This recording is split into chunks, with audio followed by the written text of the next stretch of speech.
नमस्कार दोस्तों, JP stenography YouTube channel पर आपका स्वागत है।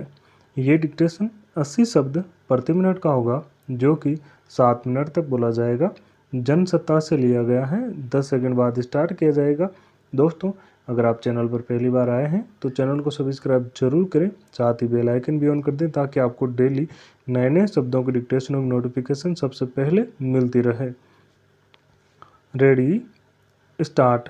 जब समूची दुनिया में कोरोना विषाणु से उपजी महामारी ने कहर मचाया हुआ था, तब हमारे देश में भी सरकार की ओर से इसका सामना करने के लिए तमाम वैकल्पिक उपाय निकाले जा रहे थे। बाकी अन्य मोर्चों पर जितना संभव हुआ उतना सरकार ने किया। इसी क्रम में बच्चों को महामारी की चपेट में आने से बचाने के लिए स्कूल बंद किए जाने से लेकर अन्य तमाम दिशा निर्देश जारी किए गए थे।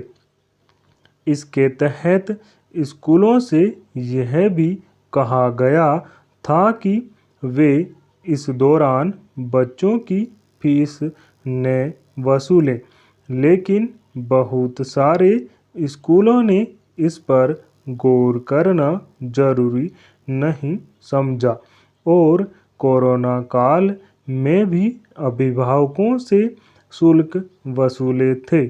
इसके खिलाफ कुछ अभिभावकों ने इलाहाबाद उच्च न्यायालय में अपील की थी। मामले पर सुनवाई के बाद अदालत ने स्कूलों को पूर्णबंदी के समय ली गई फीस का 15% अभिभावकों को लौटाने का आदेश दिया था। अदालत का साफ मानना था कि पूर्णबंदी के दौरान स्कूल केवल ट्यूशन फीस के अलावा अन्य कोई भी शुल्क मांगने के हकदार नहीं थे। हालांकि उस दौरान जो हालात थे उसमें ऐसा करना एक सामान्य समझ का भी तकाजा था, मगर इसके लिए अदालत को यह निर्देश देने की ज़रूरत पड़ी। विडंबना यह है कि स्कूलों को अदालत के स्पष्ट आदेश को भी मानना जरूरी नहीं लगा। उन्होंने न फीस लौटाई या न ही उसे संयोजित किया। यह अपने आप में एक तरह से अदालती आदेश का उल्लंघन ही था। अब इस मामले में कार्रवाई करते हुए उत्तर प्रदेश में गौतम बुद्ध नगर के जिलाधिकारी ने जिले में ऐसा करने वाले स्कूलों की पहचान की और यहाँ के 100 से ज़्यादा निजी स्कूलों पर 1-1 लाख रुपये का जुर्माना लगाया है।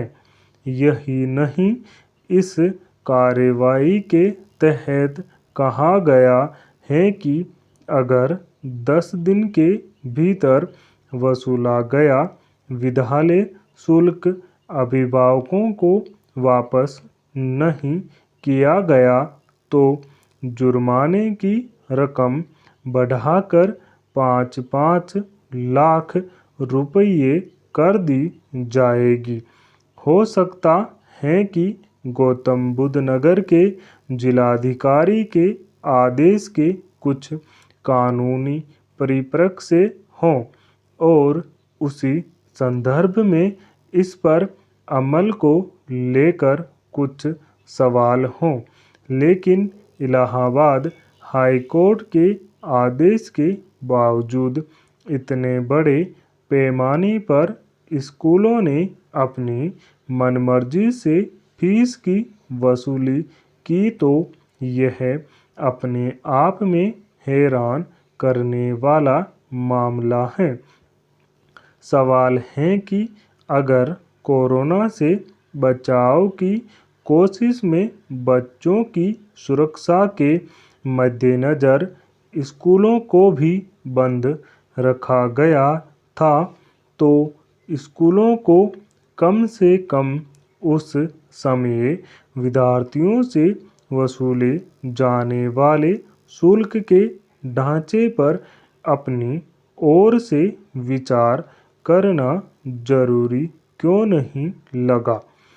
यह जगजाहिर तथ्य है कि पूर्णबंदी और महामारी के चरम के वक्त लोगों ने अपनी ओर से बचाव की कोशिशों में हर संभव सहभागिता की जिम्मेदारी निभाई, बल्कि इस क्रम में जो लोग परेशानी में गिर गए, जिनका रोजगार छूट गया, जिनके सामने खाने पीने तक का संकट खड़ा हो गया, उस समय ऐसे तमाम लोग सामने आए जिन्होंने अपनी सीमा में अपने खर्चे से ज़रूरतमंदों की मदद की।